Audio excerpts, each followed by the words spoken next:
Well, I'm out on the bike today in Manchester city centre south. Now I can see cranes there and cranes there. So what's going on?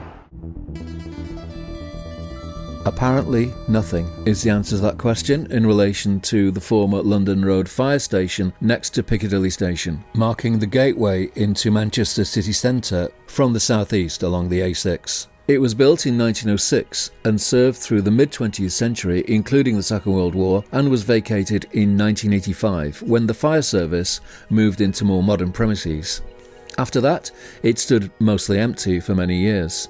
It was owned by Britannia Hotels, who intended to renovate it, but that didn't happen. Finally, after a compulsory purchase order, it was taken over by Allied London and went through an extensive outer renovation when the exterior was cleaned from top to bottom. We expected it to open its doors soon after as a hotel, maybe with apartments and other uses, but since the renovation, it has remained closed, and I can find no up-to-date information as to what is going on here. The Wikipedia page stops at 2015. An article on the Allied London site is dated 2021. By the way, I hope these shots look good in 4K. I'm trying out shooting in 4K, following a request by someone in the comments. Does it make a significant difference? Please let me know. Next, we find out about those cranes, the ones that were on the right. They appeared for the construction of a new building on the site of the old Chandos Hall residence, just by Echo Street near Piccadilly Station. From the height of the cranes, we can assume that the new building is going to be tall. But what is its purpose going to be? We'll find out in a moment. It's situated next to or close by the former UMIST campus, which is to be transformed into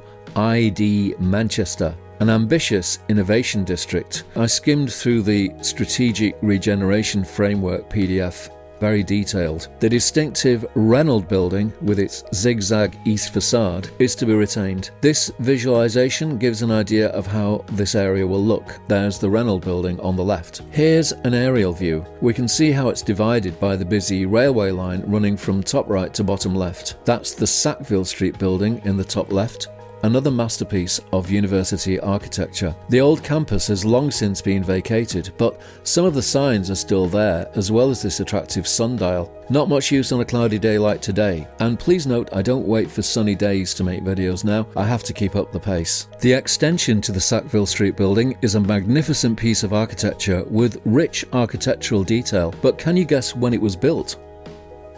1958. Vista Gardens, just behind the railway line, will also be retained. And there's a Transport for Wales train about to enter Piccadilly. And as for the new residence, here's the visualization. Yes, pretty tall, with a stepped back profile. How is this campus going to look as things progress? Keep watching AidanEyewitness. This video is sponsored by the Manchester Photo Walk with me, AidanEyewitness. People book the walk for themselves or as a present for others. It's mostly 1-to-1, sometimes 2-to-1 or small groups, beginners to advanced. I share my photographic expertise and knowledge of the city. Recently, Alan was on the walk, a very experienced photographer visiting from Ireland. There was nothing I could teach him, but he still found the walk beneficial and took these great photos. Check out his page on Facebook, currently 4.4k followers. To book the Manchester Photo Walk, just contact me or go to the link below for a special offer. Not far away, another new project with the other two cranes we saw. This is number 3 Circle Square, a new building providing flexible office space. It will have 15 floors with retail and leisure on the ground floor and a rooftop garden. It's part of the Circle Square development, which replaced the BBC studios on Oxford Road. Here's the visualization. It looks a bit like the Echo Street student accommodation we saw before. It's just a short walk up Oxford Road to Whitworth Street West, where W3, a relatively new building, is covered in scaffolding. What's going on?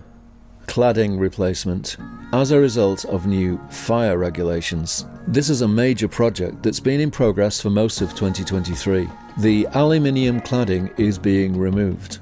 The management are providing online information for residents. I read that balconies are having to be temporarily unbolted and then fixed back on again. I photographed W3 in 2002 and again in 2007. It looked bright, shiny, new and futuristic. If only we knew then what we know now. And what scary things will we find out in the future about the buildings under construction today? Here we can see the progress of the new MMU building on the corner of the Mancunian Way. It's coming on nicely. Now I'm just near one of the biggest construction sites in Manchester, standing between the First Street area next to Whitworth Street West and the Mancunian Way. This is the gigantic Square Gardens co-living cluster by Downing Living, and as it says on the boards, they're calling all square gardeners. There's the Hacienda design again. It opens autumn 2024. Here's how it looked earlier in the year and today. Quite some progress. 1,113 apartments from 1 to 5 bedrooms, as well as 1,091 studio apartments. It's massive, and there's another new building under construction behind. No, it's all too much for me to cope with. I'll do that other building in another video. Let's just check out the progress of 360, and this tall cylinder looks to have been completed with all its windows and cladding applied, apart from a small bit up at the top. So I'm glad to have captured the last bit of cladding to be put in place. I hope it doesn't all have to be taken off again in 20 years' time because of a new safety rule we don't know about right now. This is the new Jackson district of Manchester, a neighbourhood like no other, says the board, with a primary school, the first to be built in the city centre in almost 2 decades. Also medical facilities. But will that most important of facilities be in easy reach? A chip shop? Not sure. Now we return to Vista River Gardens. This is how it looked on the 17th of May and today. Over 10 stories of the new tower have been built so far. Let's go to my vantage point on Regent Road Bridge, where I'm capturing the construction as it proceeds.